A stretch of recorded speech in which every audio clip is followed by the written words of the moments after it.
Hey everyone, welcome back to the channel.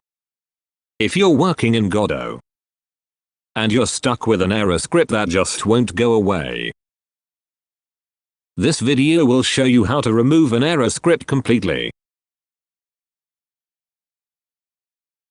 Go to the File System panel. Right-click the script and choose Delete. Even if you delete the script file, Godot may keep referencing it, which causes errors every time the project loads.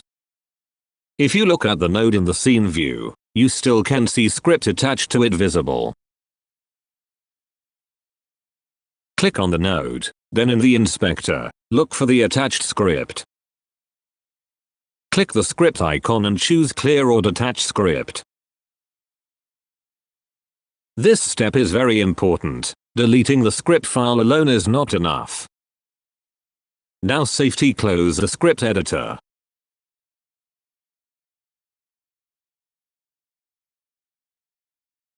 And that's it.